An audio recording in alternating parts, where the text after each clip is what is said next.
मैं नाम नहीं लूंगा उन्होंने सवाल रखा, एक स्टूडेंट ने जवाब दे दिया, यू आर राइट। दूसरा खड़ा हो गया तो उसने no sir this is not like this but this is like this. उसने दूसरा जवाब दे दिया, कहना यू आर ऑल्सो राइट। फिर तीसरा मेरे जैसा खड़ा हो गया, how can these both be right, बोला यू आर ऑल्सो राइट। ये तो हो रहा है।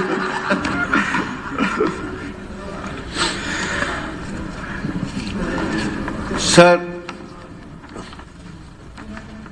we want to draw the kind attention of this august House towards a matter of great public importance that Higher Education Department, Haryana, has issued a circular on dated 8th November 2021 to all the universities in Haryana to make amendment in the recruitment procedure of the teaching and non-teaching posts. Recently, NEP 2020 has been introduced and lauded by the Prime Minister. The policy, highly appreciated, promised more autonomy, autonomous working culture in the Indian universities and free environment to the academic institutions. Complying with this preamble, our universities were established by the State Legislation Act. However, present government directive goes against the spirit of the important mandate recognized by the NEP. Those are B's. It's an attack on the autonomy of the universities, an attempt to control the academic institution by implementing its own ideology. With a series of the orders by the government, either by imposing common data transfer, centralization of the recruitment process of the university, government is attempting to infringe upon into the university system and convert it to its own branch. University has its own procedure by statute. Batra ji please, आप तो सारे कानून सारे कुछ जानते हैं। जो statement है वो फर्स्ट सिग्नेटरी ने अपनी पढ़ दी है। आपने तो अलाउ किया इसको पढ़ने के लिए। सप्लीमेंट्री कोई एक सप्लीमेंट्री। हाँ सप्लीमेंट्री। फिर आपने पहले पढ़ने के लिए क्या? नहीं, मैंने कहा नोटिस उनका सबसे पहले उन्होंने दे दिया। आप सप्लीमेंट्री। ठीक है स्पीकर साहब, मेरे को सिर्फ 5 मिनट बोलने का टाइम जरूर देना। सप्लीमेंट्री में पहले तो मैं क्वेश्चन करता हूं कि लगता है कि सरकार जो है ना ऑटोनॉमी की डेफिनेशन नहीं जानती है।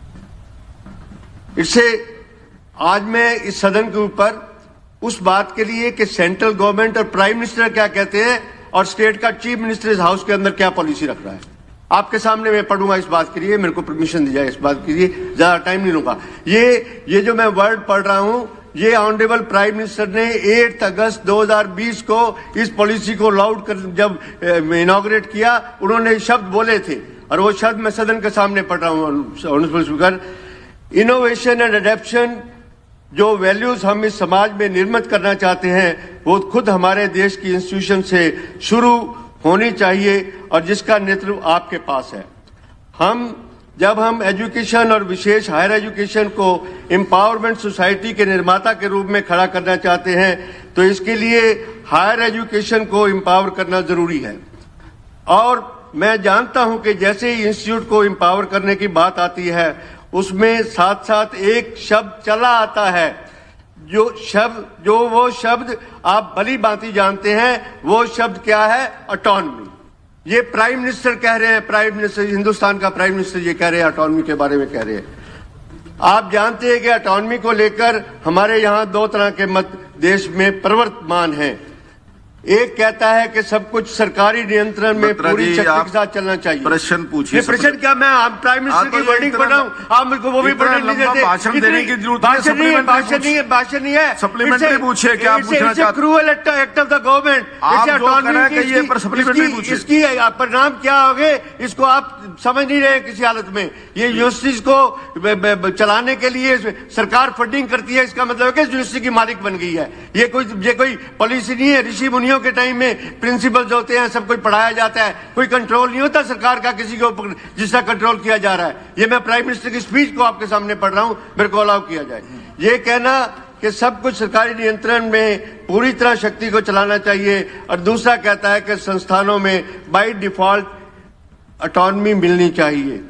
पहली अप्रोच में मिसट्रस्ट है और दूसरी अप्रोच में ऑटोनॉमी को इंटाइटलमेंट के रूप में जाना जाता है। उसके बाद सर वही कहते हैं कि हाल ही के वर्षों में मैंने आपने भी देखा कि हमारी सरकार ने अनेकों संस्थान को ऑटोनॉमी देने की पहल की है। एनईपी नेशनल एजुकेशन पॉलिसी का जैसे जैसे विस्तार होगा, शिक्षा संस्थाओं की ऑटोनॉमी की प्रक्रिया को और तेज होगा। ये प्रक्रिया तेज हो रही है।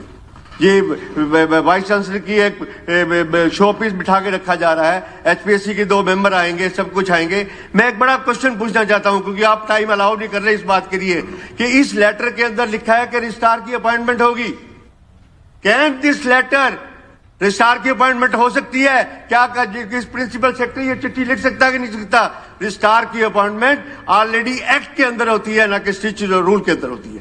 इस बात का जवाब अभी चाहिए, इस बात के लिए कि आपने पत्र तो लिख दिया, उसका एक प्रोसीजर और बना, और आपने उसका प्रोसीजर भी बना दिया इस बात के लिए, और सिर्फ एक वाइस चांसलर को चेयरमैन छोड़ दिया, सिर्फ एक वाइस चांसलर को चेयरमैन छोड़ दिया। 2 मेंबर एचपीएससी करेगी, 2 मेंबर सरकार देगी, एक चांसलर नॉमिनी होगा। और ये सारी प्रोसेस बदलने की क्या आवश्यकता है? क्यों बदली जा रही है? किस वजह से बदली जा रही है? पिछले 3 सालों में तो किसी यूनिवर्सिटी में एक क्लर्क की भी भर्ती नहीं हुई है किसी हालत में। आज कौन सी रेगुलेटरी की बात वहां पर आ गई? किस बात की आ गई?